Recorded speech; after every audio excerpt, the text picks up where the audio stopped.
Each department ఆ 1,35,000 కోట్లకు breakup ఇచ్చాం. ఫైనాన్స్లో బిల్స్ 19,000 పెండింగ్ ఉన్నాయి, సాగునీటి ప్రాజెక్టులకు 19,000 పెండింగ్ ఉన్నాయి, Panchayati Raj rural development 14,600, industries and commerce 12,000, housing 8,000, municipal administration and urban development 7,700, infrastructure investment 7,600, health medical and family welfare 6,400, food and civil supplies 5,600 కోట్లు, social welfare 5,443, secondary education 5,400, energy infrastructure 5,100, backward classes welfare 2,900, transport roads and buildings 2,500, agriculture market cooperation 2,300, revenue 1,263, others 9,318, 1,35,224 కోట్ల రూపాయలు అప్పులు ఉన్నాయి. అంటే మామూలు అప్పులు కాదు, ఇప్పుడు పే చేయాల్సిన అప్పులు, కరెంట్ అప్పులు ఇవి. ఇక్కడవన్నీ స్ట్రక్చర్డ్ అప్పులు, ఇవి మనం ఇప్పుడు అప్పులు ఉండేటివి, ఇవి పే చేసే తప్ప తెలిసిన అప్పులు, అవి కూడా తెలిసిన అప్పులు, మన నోటీస్కి వచ్చిన అప్పులు. ఇంకా అప్పులు వాళ్ళకి చెప్తే అవన్నీ లెక్కేసుకోవాలి.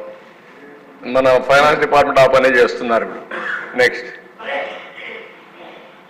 ఇది కాకుండా కోర్టులో దగ్గర మీరు ఒకసారి చూస్తే కంటెంప్ట్ కేసులు ఎవ్రీడే 5,615 కేసులు వేశారు, 1,761 కోట్లకి. రిట్ పిటిషన్స్ విత్ డైరెక్షన్స్ ఇచ్చింది 3,209 కేసులకు ఇచ్చారు, 17,081 కోట్లకి. ఇంకొక పక్కన రిట్ పిటిషన్స్ ఇంకా అడ్మిట్ కావాలి 16,000, మొత్తం 24,988 రిట్లు ఫైల్ చేశారు 3,542 కోట్ల కోసం. అంటే ఆ లెక్క మళ్ళా పోయి లీగల్గా ఉంటే అది ఒక లాయర్లు పెట్టుకోవడం ఒక యాంగిల్.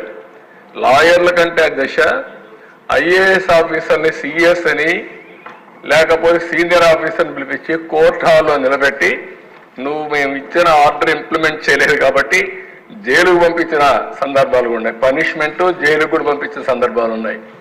ఒక దుర్మార్గుడి పాలనలో అధికార యంత్రాంగం ఏ విధంగా నిర్వీర్యమైపోతుంది, అధికారులు కూడా మానసిక క్షోభ ఏ విధంగా అనుభవిస్తారో చేయని తప్పుకి. వీళ్ళు చెప్పారు నువ్వు అపోజ్ చేయమని, నువ్వు డబ్బులు ఇవ్వద్దని, ఇవ్వలేమని. వీళ్ళు ఇవ్వలేకపోయారు, వాళ్ళు డైరెక్షన్ ఇచ్చారు, ఆ డైరెక్షన్ ఫుల్ఫిల్ చేయలేకపోయారు.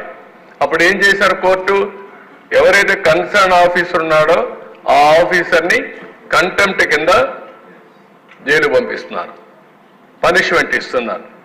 అంటే ఎక్కడికి పోతున్నాం? అదే అడ్మినిస్ట్రేషన్ చేసినటువంటి దుర్మార్గమైన పాలన. 1-2 తప్పులుంటే కరెక్ట్ చేసుకుంటాం, ఇన్ని తప్పులు ఎట్లా కరెక్ట్ చేస్తారా దేశం?